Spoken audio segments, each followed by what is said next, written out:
313 men against 1,000. No armor for most of them, a handful of horses, swords that had never tasted real war, and in front of them, the full military might of Mecca, marching out in gold and steel to crush them once and for all.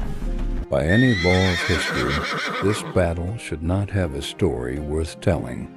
The weak side should have been erased in an afternoon. Instead, what happened on the 17th of Ramadan, in the second year after the Hijrah, would become the single most defining moment in the birth of a civilization. This is the story of Badr. To understand Badr, you have to understand what came before it. The Muslims had escaped Mecca with nothing. Their wealth, their homes, their businesses, all seized by the Quraysh. For over a year, the emigrants rebuilt their lives in Medina through trade and farming, but the wound of what was taken from them never closed. Then word came.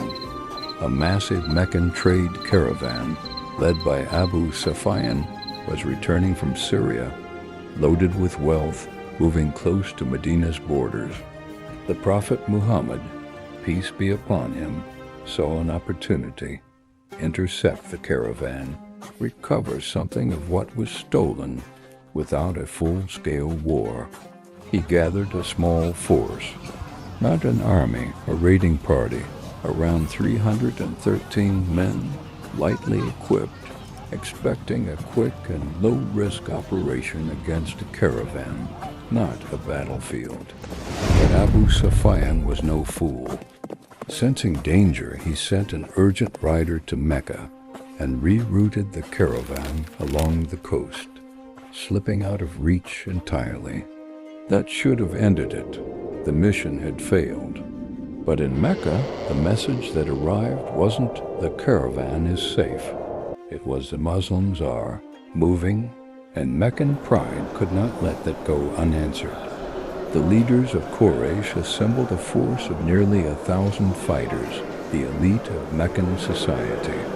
Chieftains, veteran warriors, cavalry, war drums, and enough supplies to feel invincible. Among them marched Abu Jahl, the fiercest enemy the Muslims had, a man who saw this as the chance to end the Islamic movement permanently. The caravan was safe. There was no longer any need to fight. But Abu Jahl refused to turn back. He wanted blood, not trade goods.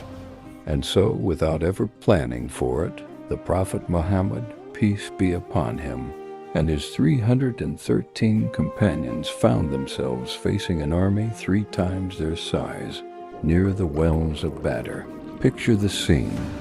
On one side, a professional force with cavalry, chainmail, and generations of battlefield experience. On the other, farmers, merchants, freed slaves, and teenagers, most without armor, some sharing a single camel between several men. The Prophet, peace be upon him, did not respond with bravado. He responded with prayer. Historical accounts describe him spending the night before the battle in such intense supplication that his companions grew worried for him, prostrating for hours, asking God that if this small band were destroyed, there would be no one left on earth to worship him alone. That night, rain fell, settling the dust, firming the sand under Muslim feet, while making the ground heavier for the Meccan side. Small detail, massive consequence. At dawn, the Prophet, peace be upon him, arranged his men with tactical precision unusual for the time, organized ranks, controlled positions near the wells, denying the enemy easy access to water. This wasn't chaos. This was discipline, faith, and strategy fused into one. Then came the ritual before ancient battles, single combat. 3 Meccan champions stepped forward, demanding worthy opponents. 3 companions of the Prophet, peace be upon him, answered, among them Hamza, The Prophet's uncle, a warrior of immense strength. In brutal one-on-one duels, all three Meccan champions fell. The battle had not yet fully begun, and already the psychological balance had shifted. Then the full clash began. Outnumbered 3-1, the Muslim ranks held. Every account from this battle carries the same undertone, that something beyond ordinary courage was moving through that army. Companions later described a feeling of overwhelming certainty, a calm in the face of death that shouldn't have been possible for untrained men facing seasoned soldiers. In the chaos, the tide began turning in a direction no military analyst of that century could have predicted. Abu Jahl, the very man who dragged Mecca into this fight, was struck down. His death broke something in the Meccan ranks, the architect of the war, killed on the battlefield he had insisted on creating. By the end of the day, the impossible had happened. The Meccan army, larger, better armed, better resourced, was in full retreat. Around 70 of their fighters lay dead, including many of their most senior leaders. Around 70 more were taken captive. On the Muslim side, only 14 had fought. Badr was not just a military victory. It was a message written across the desert in a single afternoon. The small and sincere had defeated the large and arrogant. But what happened after the fighting stopped is just as important as the battle itself. The Meccan prisoners were not slaughtered in vengeance.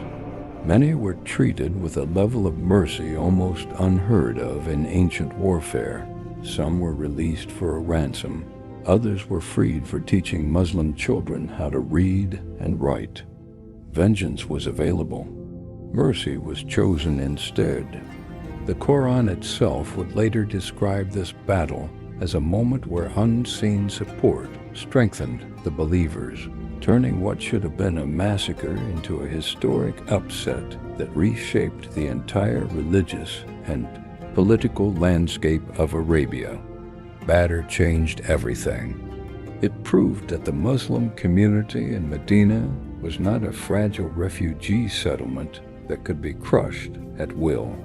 It proved that faith, discipline, and unity could outweigh numbers and steel. And it planted a permanent place in Islamic memory. Badr became the measuring stick for sincerity, courage, and divine support for every generation that followed. 313 men walked onto that battlefield, expecting a skirmish over a caravan. They walked away having rewritten the future of a civilization. If this story moved you, share it, because these stories deserve to be heard. In the next episode, we explore the aftermath of Badr, the political fallout in Mecca, the rising tension with the Jewish tribes of Medina, and the road that leads toward Uhud. Until then, may peace be upon you.